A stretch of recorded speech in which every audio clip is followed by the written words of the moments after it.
kelompok 3 akan menjelaskan tentang konstruktivisme dalam pembelajaran tata bahasa Arab Nahwu Shorof MISD. Perkenalkan, saya Ganifa Buana Kasih Hidayah.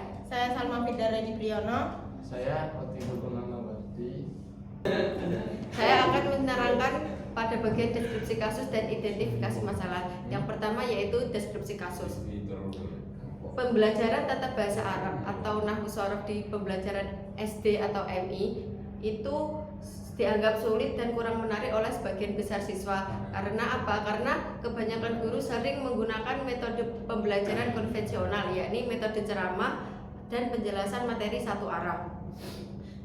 Dalam metode seperti ini, guru menjadi sumber utama informasi, sementara siswa hanya berperan sebagai pendengar.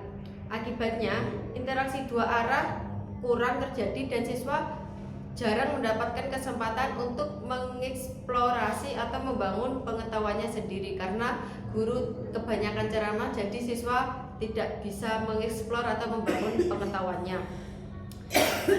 Hal ini berdampak pada pemahaman siswa, sehingga mereka sulit untuk menghubungkan konsep nahwu dan shorof seperti isim, fa'il, maf'ul, huruf, perubahan kata, dan kaidah tata bahasanya.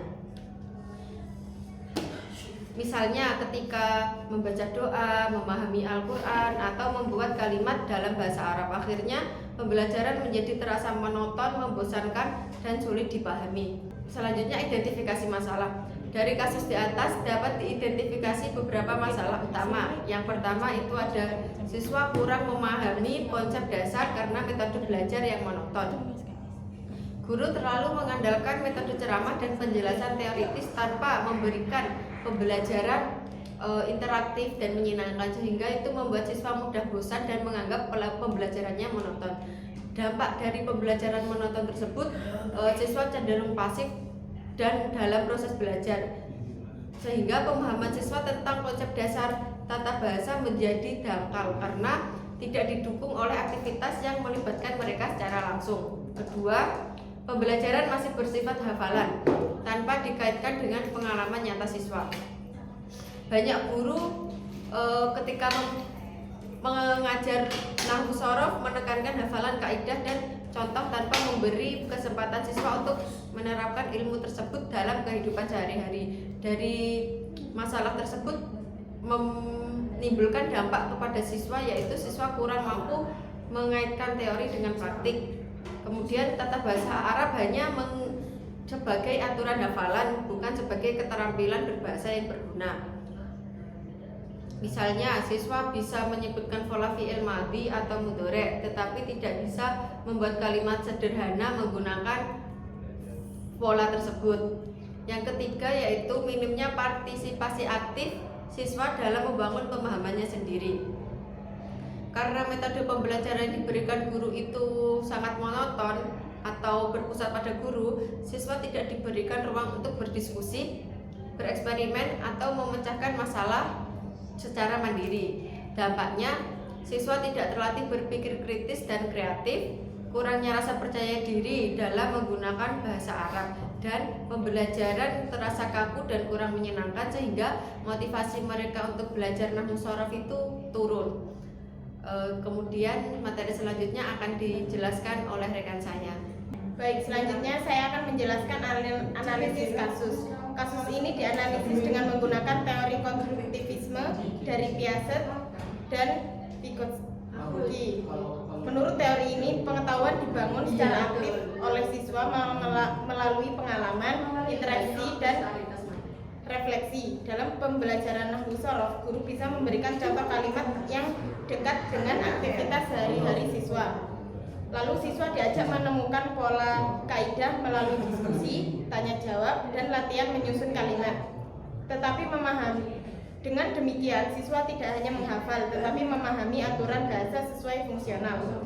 Kemudian ada beberapa alternatif solusi yang dapat diterapkan, yaitu yang pertama, menggunakan metode discovery learning, di mana siswa menemukan pola sendiri dari contoh kalimat tersebut. Yang kedua yaitu mengintegrasikan media pembelajaran interaktif, misalnya kartu kata, aplikasi sederhana, atau permainan bahasa. Yang ketiga yaitu melaksanakan kerja kelompok atau collaborative learning, supaya siswa bisa saling membantu memahami konsep. Selanjutnya, rekomendasi solusi. Solusi terbaik untuk anak MISD adalah menggabungkan metode discovery learning dengan media interaktif. Kenapa digabung? Karena anak MI atau SD masih berpikir konkret. Kalau hanya diberi aturan atau teori, mereka cepat bosan dan susah paham. Tapi kalau ada aktivitas menarik, mereka lebih fokus dan cepat mengerti. Dengan pendekatan konstruktivisme, siswa belajar membangun pengetahuannya sedikit demi sedikit dari pengalaman belajar. Dan guru tetap membimbing supaya arah belajarnya benar. Selanjutnya, refleksi kelompok.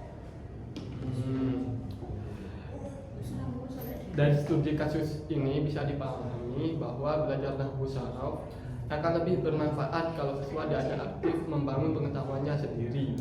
Guru bukan lagi satu-satunya yang menjelaskan, tapi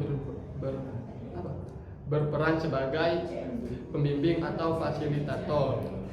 Dan siswa diberi kesempatan untuk mencoba bertanya dan menemukan pola dari contoh yang diberikan.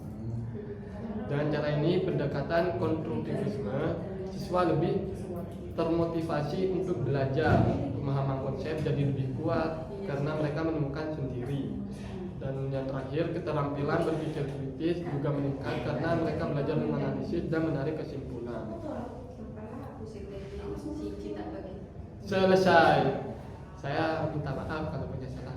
Sekian presentasi dari kelompok 3, kurang lebihnya mohon maaf. Wassalamualaikum warahmatullahi wabarakatuh.